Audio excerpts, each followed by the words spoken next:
से आनुषंगिक विषयों को उत्पन्न करने के लिए विधेयक को पुरस्तापित करने की अनुमति दी जाए।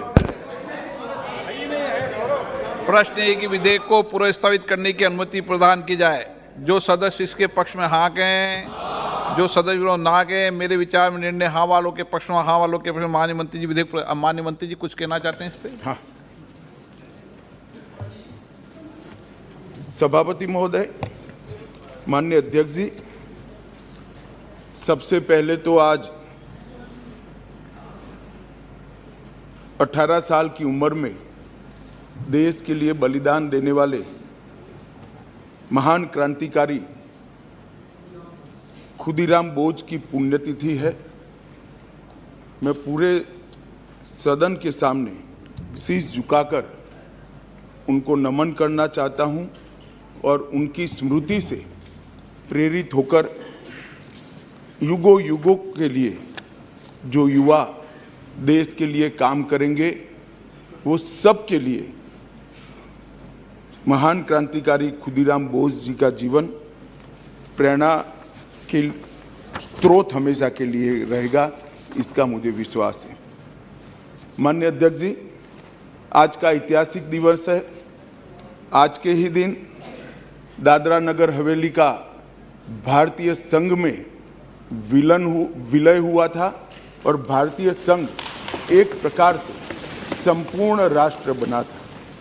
माननीय अध्यक्ष जी, आज जब मैं ये 3 विधेयक लेकर आया हूं, उस वक्त आज़ादी के अमृत महोत्सव का समापन हो रहा है और आज़ादी के अमृत काल की शुरुआत होने का समय है। 15 अगस्त से आज़ादी का अमृत महोत्सव समाप्त होगा और 16 अगस्त से आज़ादी की 75 साल से 100 साल की यात्रा की शुरुआत होगी, जो निश्चित रूप से महान भारत की रचना करेगी। प्रधानमंत्री नरेंद्र मोदी जी ने इस देश के सामने गत 15 अगस्त को लाल किले की प्राचीर से अपना उद्बोधन देते हुए 5 प्रणों को देश की जनता के सामने रखा था। माननीय अध्यक्ष जी, ये 5 प्रण में से एक प्रण था कि हम गुलामी की सभी निशानियों को हम समाप्त कर देंगे, हमारे मन से वो बोझ को दूर करेंगे। माननीय अध्यक्ष जी, आज मैं जो 3 विधेयक एक साथ लेकर आया हूं, वो तीनों विधेयक एक प्रकार से मोदी जी ने जो 5 प्रण लिए हैं, उसमें से एक प्रण की अनुपालना करने वाले हैं। माननीय अध्यक्ष जी, ये तीनों विधेयक दंड विधान प्रक्रिया, क्रिमिनल जस्टिस सिस्टम को बेसिक कानून, इसके लिए मूलभूत कानून ये 3 विधेयकों के अंदर है। एक है इंडियन पिनल कोड जो 1860 में बनाया गया, दूसरा है क्रिमिनल प्रोसीजर कोड जो 1898 में बनाया गया और तीसरा है इंडियन एविडेंस एक्ट जो 1872 में बनाया गया। 1860, 1898 और 1872 में अंग्रेजों द्वारा बनाए गए, अंग्रेजों की संसद के द्वारा पारित किए गए ये तीनों कानूनों को समाप्त कर आज हम तीनों नए कानून पुरस्तापित करने के लिए मैं आया हूं। माननीय अध्यक्ष जी, इंडियन पिनल कोड 1860 की जगह भारतीय न्याय संहिता 2023 अब एस्टैब्लिश होगी। क्रिमिनल प्रोसीजर कोड 1898 की जगह भारतीय नागरिक सुरक्षा संहिता प्रस्तापित होगी और इंडियन एविडेंस एक्ट 1872 की जगह भारतीय साक्ष्य अधिनियम 2023 प्रस्तापित होगा। यह कानूनों की जो कानून रिपील होंगे इस तीनों विधेयक से, वो कानूनों की आत्मा जो है, वो कानूनों का मध्य बिंदु है कानून बनाने का, वो अंग्रेज शासन को मजबूत करने की दृष्टि से कानून बनाए गए थे। अंग्रेज शासन की रक्षा करने के लिए कानून बनाए गए थे और उसका उद्देश्य दंड देने का था, न्याय देने का नहीं था। ये दोनों मूलभूत चीजों पर हम परिवर्तन करने जा रहे हैं। ये तीनों कानूनों को रिप्लेस कर कर इनकी जगह जो 3 नए कानून बनेंगे उनकी आत्मा होगी भारत के नागरिकों को संविधान प्रदत्त सारे अधिकार जो मिले हैं इसकी सुरक्षा। ये कानूनों का उद्देश्य किसी को दंड देना नहीं होगा। इन कानूनों का उद्देश्य सबको न्याय देना होगा और न्याय देने की प्रक्रिया में, ये न्याय देने की प्रक्रिया में दंड वही होगा जहां अपराध रोकने का बोध खड़ा करने की जरूरत है। अपराध रोकने के लिए एक प्रकार की भावना खड़ी करने की जरूरत है, वही होगा। और मैं ये तीनों कानूनों को आगे मैं बताता हूं, बड़े ध्यान से इस प्रक्रिया में मैं इन्वॉल्व रहा हूं। अध्यक्ष जी, मैं सदन को आश्वस्त कर सकता हूं कि 1860 से लेकर 2023 पर 23 तक अंग्रेजों ने बनाए, अंग्रेज पार्लियामेंट ने बनाए हुए कानून के आधार पर इस देश की क्रिमिनल जस्टिस सिस्टम चलती रही। इसकी जगह भारतीय आत्मा के साथ ये 3 कानून अब प्रस्तापित होंगे और हमारी क्रिमिनल जस्टिस सिस्टम के अंदर बहुत बड़ा परिवर्तन आएगा। माननीय अध्यक्ष जी, मैं ये बिल स्टैंडिंग कमेटी को भेजने वाला हूं, इसलिए बहुत लंबा नहीं बोलूंगा, परंतु इतना जरूर कहना चाहता हूं कि जिन्होंने भी ये कानूनों को पढ़ा होगा, इसकी प्रायोरिटी क्या थी? मानवी की हत्या से या महिला के साथ दुराचार से बड़ा कोई कानून अपराध नहीं हो सकता, तो इसको 302 नंबर पर स्थान दिया गया। इसके पहले क्या था? राजद्रोह था। इसके पहले क्या था? खजाने की लूट थी। इसके पहले क्या था? शासन के अधिकारी पर हमला था। ये जो अप्रोच है, ये अप्रोच को हम बदल रहे हैं। सबसे पहला चैप्टर इसमें आएगा महिलाओं और बालकों के साथ अपराध। दूसरा चैप्टर आएगा मानव वध और मानव शरीर के साथ जो अपराध होते हैं उसका आएगा। तो हमने शासन की जगह नागरिक को केंद्र में लाने का एक बहुत बड़ा सैद्धांतिक निर्णय कर हम ये कानून लेकर आए हैं। मान्यवर, इस कानून को बनाने के लिए बहुत लंबी प्रक्रिया हमने की है। मोदी जी ने 2019 में ही हम सबका मार्गदर्शन किया था कि अंग्रेजों ने बनाए हुए जितने भी कानून जिस विभाग में है, सभी कानून पर पर्याप्त चर्चा विचारणा और सोच विचार कर इसको आज के समय के अनुरूप और भारतीय समाज के हित में बनाना चाहिए। वहीं से ये प्रक्रिया माननीय अध्यक्ष जी चालू हुई। ढेर सारी कंसल्टेशन की प्रक्रिया इसके लिए हुई है। मान्यवर, मैं आपको बताना चाहता हूं, हर जगह पे व्यापक कंसल्टेशन किया गया है। मैंने अगस्त 2019 में ही देश के सारे हाईकोर्ट चीफ जस्टिस को पत्र लिखा था, सर्वोच्च अदालत के सारे न्यायाधीशों को लिखा था, देश की सारी लॉ यूनिवर्सिटी को पत्र लिखा था।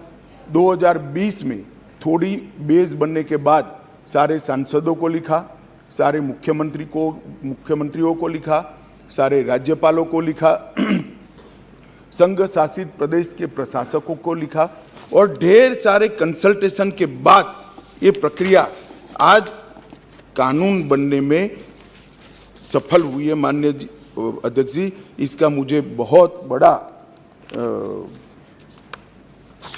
संतोष है कि बेस बरुआ समिति, विश्वनाथन समिति, मलिमत समिति, माधव मेनन समिति और गृह मामलों की स्थायी संसदीय समिति 2011, 2005, 2006 इसकी रिपोर्ट 111वीं, 110वीं, 146वीं, ये सारी रिपोर्टों का बृहद संकलन कर सभी राज्यपालों, मुख्यमंत्रियों, सभी विधायकों, सभी सांसद और सभी न्यायाधीशों से, हाई कोर्ट से, सुप्रीम कोर्ट से और लॉ यूनिवर्सिटी से आए हुए सारे प्रस्तावों को, सारे सुझावों को कंसीडर कर लाइन बाय लाइन इसको पढ़कर ये विधेयक लेकर मैं आज सदन के सामने उपस्थित हुआ हूँ।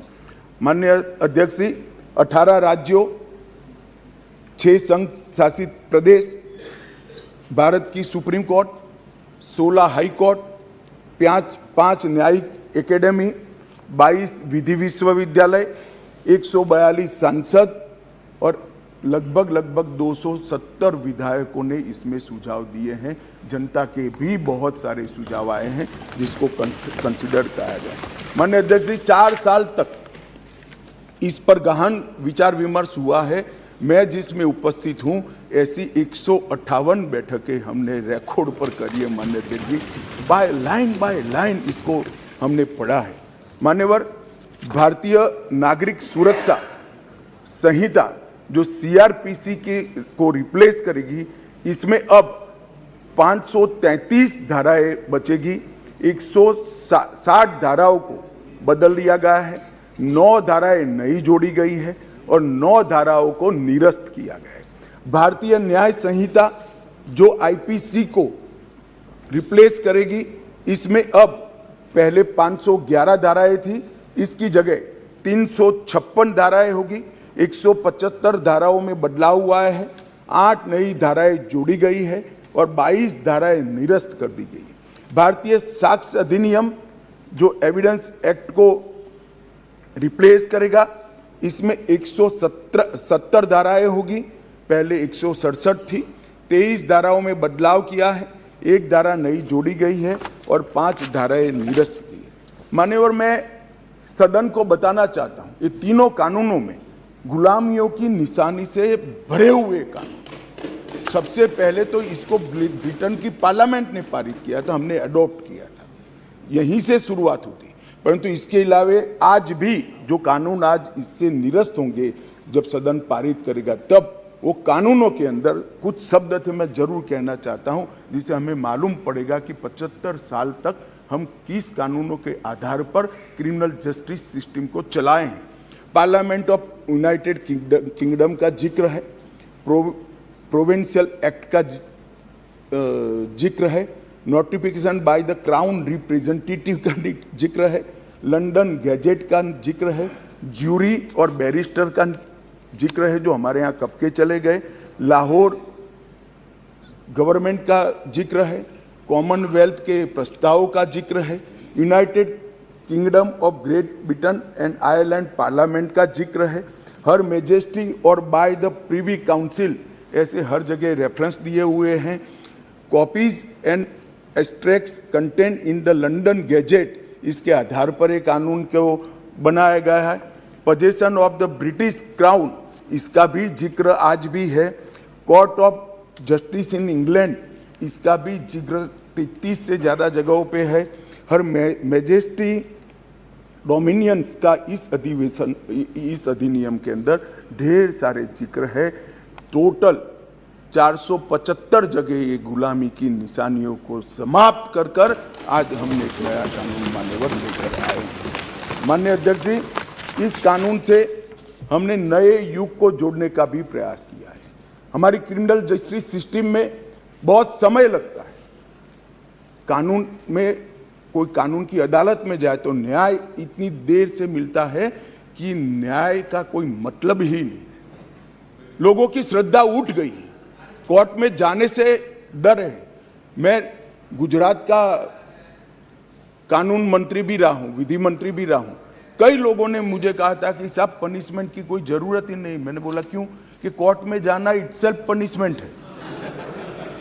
इस प्रकार की मानसिकता लोगों के दिमाग में करके हमने इसीलिए आधुनिक से आधुनिक तकनीक को इसके अंदर समाहित करने का निर्णय किया है। माननीय अध्यक्ष जी, दस्तावेजों की परिभाषा का विस्तार कर इलेक्ट्रॉनिक या digital record, email, server longs, computer, smartphone, laptop, SMS, website, locational साक्ष्य, डिवाइस पर उपलब्ध मेल और मैसेजेस, ये सभी को कानूनी वैधता इस देता है, जिससे अदालतों के अंदर जो कागजों के ढेर लगते हैं, अंबार लगते हैं, वो समाप्त हो जाएंगे।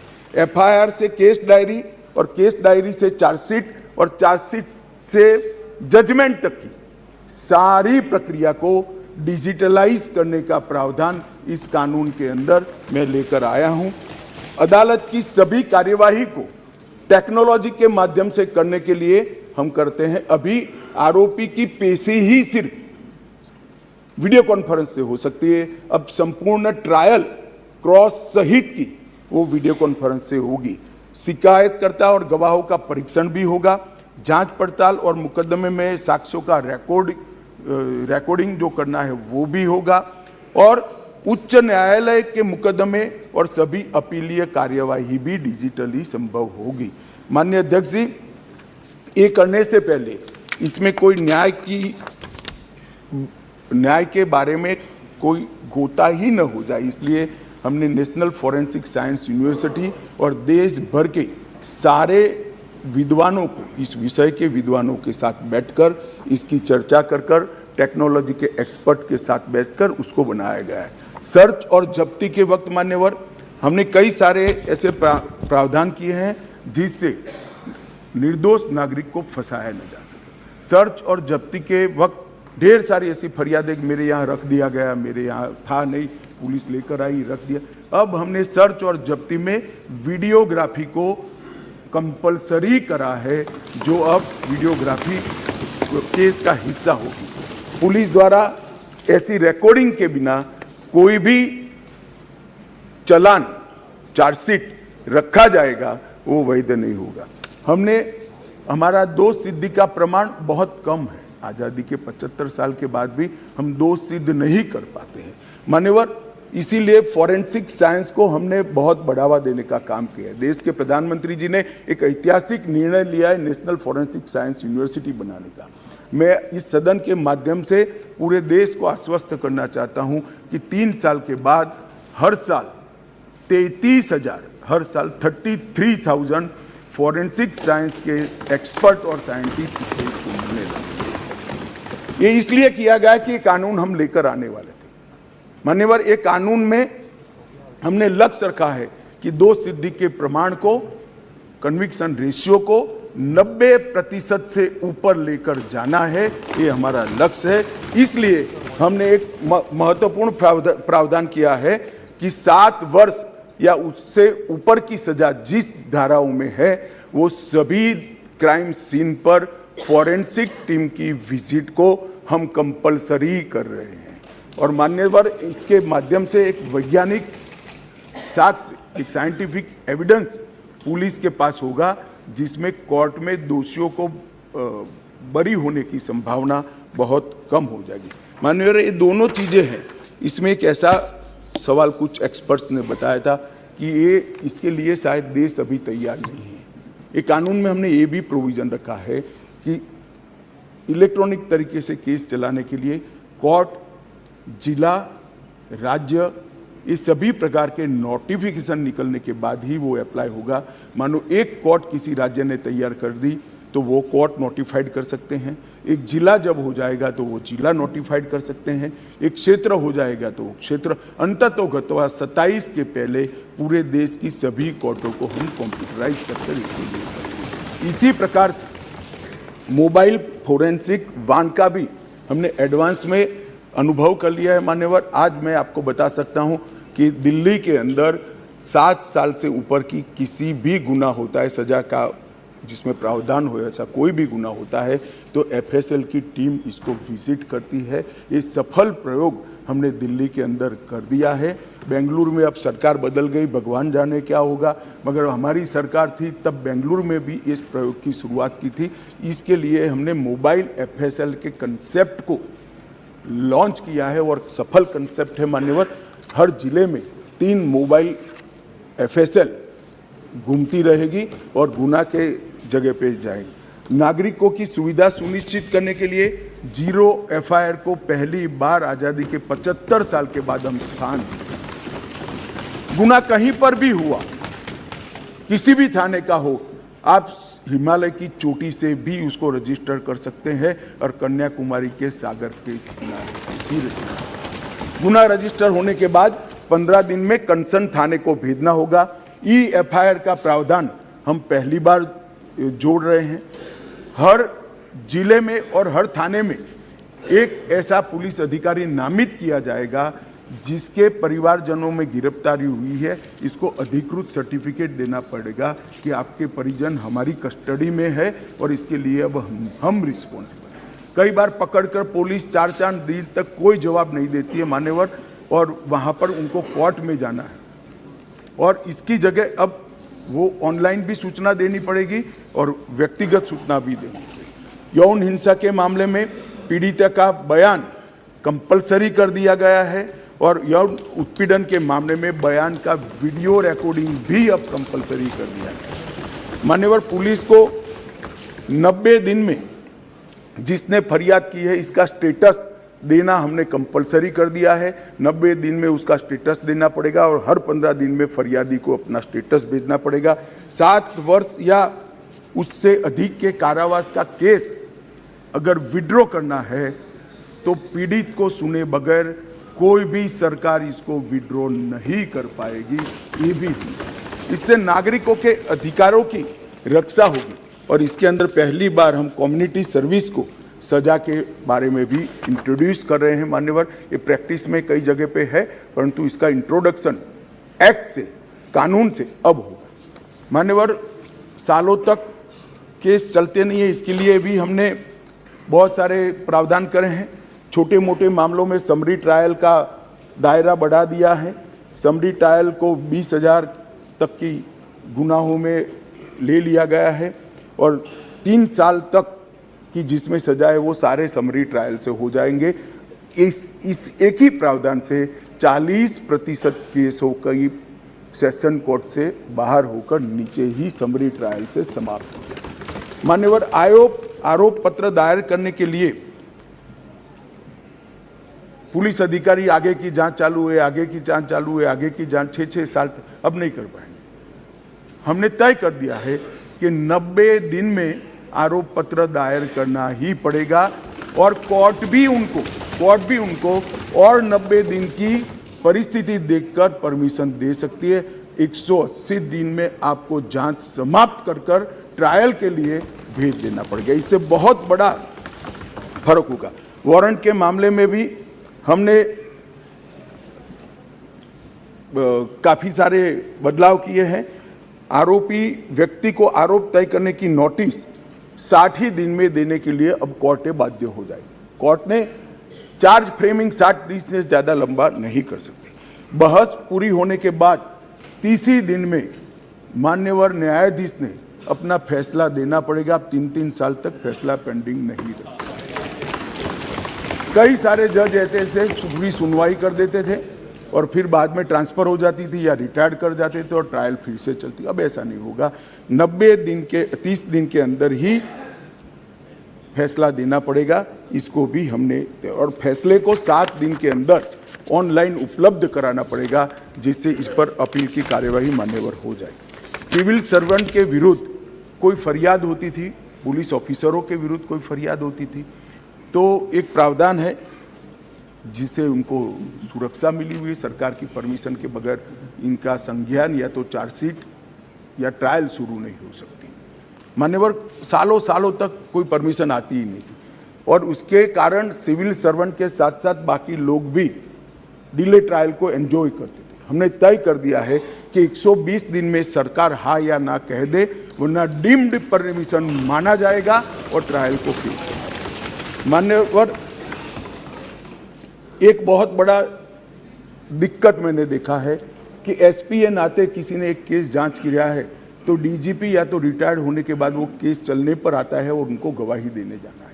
हमने ये प्रक्रिया के अंदर आमूलचूर परिवर्तन किया है कि जो एसपी अभी नौकरी कर रहा है वो ही फाइल देखकर गवाही देगा, जो पहले था उसको आने की जरूरत नहीं। माननीय, बहुत बड़ा क्रांतिकारी बदलाव। इसके कारण इतना देर होती। आज हमने बारीकी से ट्रायल किस चीज के कारण लेट होती है इसका अभ्यास किया है। सबसे ज्यादा डेट अगर लगे तो यही कि भैया वो तो डीजीपी हो गए, डीजीपी साहब को समय नहीं होगा, तहसील में कैसे आएंगे, जब उनकी विजिट है तो 1.5 साल तक गवाही नहीं होती थी। मगर अब कोई डीजीपी साहब या तो रिटायर्ड बाबू को बुलाने की जरूरत नहीं, वहां जो एसपी है वो फाइल देखकर, और वो डीजीपी साहब को कुछ याद भी नहीं है, उन्होंने भी फाइल देखकर ही कोर्ट को असिस्ट करना है, मगर ये नहीं होता था, अब हमने ये कर दिया है। घोषित अपराधियों की संपत्ति की कुर्की का भी ये है नहीं, वरना यूपीए वालों को बहुत दिक्कत आती इस प्रावधान से। घोषित अपराधियों की संपत्ति की कुर्की का भी हम प्रावधान मान्यवर इसमें लिए। संगठित अपराध के लिए एक नया प्रावधान हम इसके अंदर जोड़ रहे हैं, जो अंतर्राज्य गैंग और संगठित अपराध है, इसके विरुद्ध एक अलग प्रकार की कठोर सजा का प्रावधान। महिलाओं के प्रति अपराध और सामाजिक समस्याओं के निपटान के लिए भी हमने ढेर सारे किए हैं। शादी, रोजगार, पदोन्नति के झूठे वादे और गलत पहचान प्रकट कर जो यौन संबंध बनाते थे, उसको अपराध की श्रेणी में पहली बार नरेंद्र मोदी सरकार लाए। गैंग रेप के सभी मामलों में 20 साल की सजा या आजीवन कारावास का प्रावधान किया है, जो आज नहीं है। 18 वर्ष से कम आयु की बच्चियों के मामले में मृत्यु दंड का भी प्रावधान।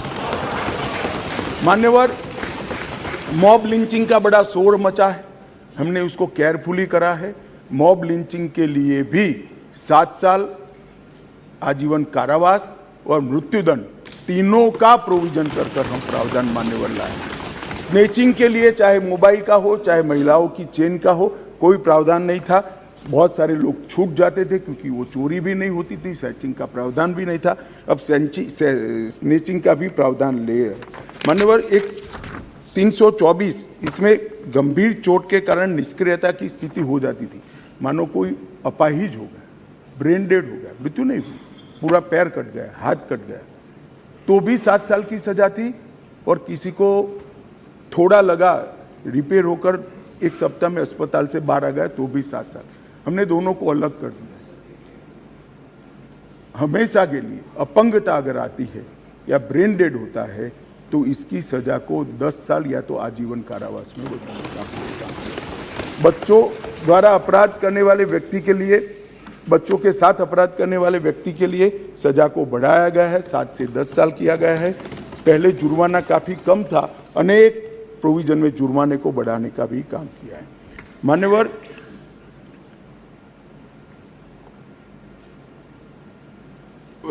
अपराधियों के विरुद्ध जो भाग जाते थे, इसके लिए भी 10 साल की सजा का लाया है, प्रावधान लेकर आए हैं। सजा माफी को पॉलिटिकल यूज करने वाले बहुत किस्से आते थे। अब हमने कह दिया है कि अगर किसी को सजा माफ करनी है तो मृत्यु की सजा को आजीवन कारावास में बदल सकते हैं। आजीवन कारावास की सजा को 7 साल तक ही माफ कर सकते हैं। 7 साल के कारावास को 3 साल तक ही माफ कर सकते हैं। किसी भी गुनहगार को, अभी बिहार में कुछ मामले आए हैं सामने, इसी प्रकार से राजनीतिक रसूख वाले लोगों को छोड़ा नहीं जाएगा, उनको भी सजा भुगतनी पड़ेगी। इसका भी प्रावधान मान्यवर हम लेकर आए हैं। मान्यवर, राजद्रोह पर ये अंग्रेजों ने अपने शासन को बचाने के लिए एक कानून बना था। मैं इस सदन को कहना चाहता हूँ, एक ऐतिहासिक निर्णय इस सरकार ने किया है। राजद्रोह को कंप्लीटली हम रिपील कर रहे हैं, कंप्लीटली।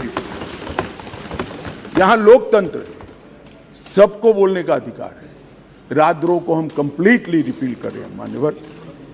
और इस कानून में इसके साथ साथ अलगाव, सशस्त्र विद्रोह, विध्वंसक गतिविधियां, अलगाववाद, भारत की संप्रभुता, एकता को, अखंडता को चैलेंज करना, ये सब को कानून के अंदर किसी न किसी दाएं बाएं तोड़ मरोड़ कर जोड़ते थे। इसका कोई स्पेशल प्रोविजन नहीं था, टेररिज्म की व्याख्या ही नहीं थी। पहली बार अब इसकी व्याख्या हो रही है और जुड़ी संपत्ति को कुर्क करने का अधिकार भी। मान्यवर, जांच करने वाले पुलिस अधिकारी के संज्ञान पर कोर्ट इस पर ऑर्डर करेगा। कुर्की का ऑर्डर पुलिस अधिकारी नहीं कर पाएंगे, निर्णय नहीं कर पाएंगे, कोर्ट में सुनवाई के बाद होगा। मान्यवर, एक बहुत बड़ा ऐतिहासिक फैसला हमने किया है, अनुपस्थिति में ट्रायल। कई सारे केसों में दाऊद इब्राहिम वांटेड हैं, चले गए, देश छोड़कर भाग गए, आज उन पर ट्रायल नहीं होती। हमने तय किया है कि सेशन कोर्ट के जज ड्यू प्रोसीजर के बाद जिसको भगोड़ा घोषित करेंगे उसकी अनुपस्थिति में ट्रायल होगी और उनको सजा भी सुनाई, दुनिया में वो कहीं पर भी छिपके सजा सुनाई जाए। मान्यवर, इससे बहुत बड़ा फर्क पड़ने वाला है और वो सजा के खिलाफ अपील करना है तो न्याय की शरण में आए, अपने आप को भारतीय कानूनों की शरण में लाएं और अदालत के सामने जाए तो हाईकोर्ट में चैलेंज करें। मान्यवर, मैं सार्वजनिक जीवन में बहुत बचपन से हूँ, राज्य का गृह मंत्री भी रहा हूँ, मैंने बहुत सारे थाने विजिट किए, बहुत सारे सदस्य भी थाने में गए होंगे।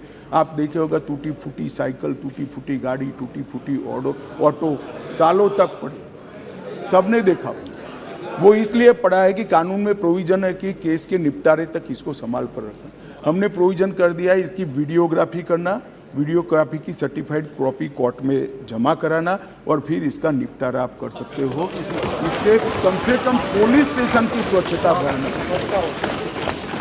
मान्यवर, इस प्रकार के, मैंने तो अभी थोड़ा बताया, इस प्रकार के ढेर सारे बदलाव इस कानून के अंदर हम लेकर आए हैं। टोटल 313 बदलाव है मान्यवर, और मैं इतना कह सकता हूं कि हमारी न्यायिक दंड प्रक्रिया, क्रिमिनल जस्टिस सिस्टम के अंदर आमूलचूल परिवर्तन होगा और सबको ज़्यादा से ज़्यादा 3 साल के अंदर न्याय होगा। मान्यवर, इसमें पुलिस अधिकारियों को भी जवाबदेह किया है, वकीलों को भी जवाबदेह किया है और न्याय करने वाले के लिए भी मर्यादाएं रखी। इसमें महिलाओं का और बच्चों का विशेष ध्यान दिया गया है। अपराधियों को सजा हो इसकी चिंता की गई है और पुलिस अपने अधिकारों का दुरुपयोग न कर पाए, ऐसा भी है। इसके अंदर राजद्रोह जैसे कानूनों को एक और हम निरस्त कर रहे हैं तो दूसरी ओर धोखा देकर महिला का शोषण करने वाले और मॉब लिंचिंग जैसे जघन्य अपराध करने वालों को दंडित करने का भी इरादा है। एक और हमने राजद्रोह को रिपील किया है, दूसरी ओर संगठित अपराध और टेररिज्म पर नकेल कसने का काम भी हमने किया है। मान्यवर, मैं मानता हूं कि तीनों संहिता अपने आप में संपूर्ण है, परिपूर्ण है, परंतु 1807, 1828, 88 और 1878 से कानून प्रचलन में कोई भी व्यक्ति, कोई भी डिपार्टमेंट या कोई भी व्यक्तियों का समूह इसको कंप्लीट नहीं कर सकता। इसलिए मैंने निर्णय किया है मान्यवर कि इस कानून को मैं स्टैंडिंग कमेटी को, गृह विभाग की स्टैंडिंग कमेटी को देना चाहता हूं, जिससे पक्ष विपक्ष सभी संसद सभ्य इस पर अपना, काफ़ी संसद सभ्यों ने दिया है, परंतु इस पर काफ़ी अच्छी सोच विचार हो। इस पर बार काउंसिल भी चर्चा करे, बार एसोसिएशन भी चर्चा करे, कुछ रिटायर्ड न्यायिक अधिकारी भी चिंता करें और हम लॉ कमीशन को भी भेजेंगे, लॉ कमीशन भी अपनी टिप्पणियाँ दें। तो कुल मिलाकर ये सब आने के बाद ये विधेयक को उचित परिवर्तन करने के बाद मैं फिर से इस सदन के लिए आऊँगा। मैं आपको अनुरोध करता हूँ माननीय स्पीकर महोदय कि मैं विधेयक को पुनर्स्थापित करता हूँ और माननीय स्पीकर महोदय मैं ये भी अनुरोध करता हूँ कि विधेयक को जांच हेतु विभाग संबंधी गृह कार्य संबंधी संसदीय स्थायी समिति को। एक मिनट, प्रश्न ये कि विधेयक को पुनर्स्थापित करने की अनुमति प्रदान की जाए। जो सदस्य इसके पक्ष में हाँ कहें, जो सदस्य विरोध में ना कहें। मेरे विचार में निर्णय हाँ वालों के पक्ष में, हाँ वालों के पक्ष में माननीय मंत्री विधेयक को पुनर्स्थापित करें। माननीय मंत्री जी। मान्यवर, मैं इस विधेयक को, तीनों विधेयकों को गृह विभाग के कार्य संबंधी, माननीय स्पीकर महोदय मैं विधेयक को पुनर्स्थापित करता हूं और आपसे निवेदन करता हूं कि ये तीनों विधेयकों को गृह कार्य संबंधी, गृह विभाग के कार्य संबंधी संसदीय स्थायी समिति को भेज दिया जाए। मान्यवर, मैं कुछ पूछना चाहती हूँ। अब इसमें एक मिनट पूछ ले वो। गृह मंत्री जी को बधाई देती हूँ, बहुत ही बड़ा परिवर्तन। सर, सिर्फ एक चीज़ आपसे मैं पूछना चाहूँगी कि जो लोग जेल की सज़ा काट के अभी भी जेल में 30-30 साल से, कुछ उनके लिए भी इसमें है कि नहीं, एक ये पूछना। सर, दूसरा सवाल ये कि प्रैक्टिकली जो ज़मीन में होता है सब घर घर तक नशे पहुंच रहे हैं, जो घर वाले किसी को बताते भी हैं तो उनके बारे कोई उनका एक्शन नहीं लिया जाता, तो कोई प्रावधान इसके लिए भी कुछ होगा? एक मिनट गृह मंत्री जी, गृह मंत्री जी, माफी का सवाल है। माफी अपराध क्या है इसके आधार पर करने का संपूर्ण वैधानिक प्रावधान है। बी मेहताब जी। सजा पूरी कर ली है, इसको छोड़ने के लिए Please, सजा पूरी मेहताब नहीं जी। होती है, जन्मटिप होती है, अंतिम सांस तक होती है। इसको 14 साल में करने का जेल के अधिकारी के पास अधिकार होता है। वो अधिकार के उपयोग के लिए भी गुना को देखकर वैधानिक अधिकार उसको दिए गए।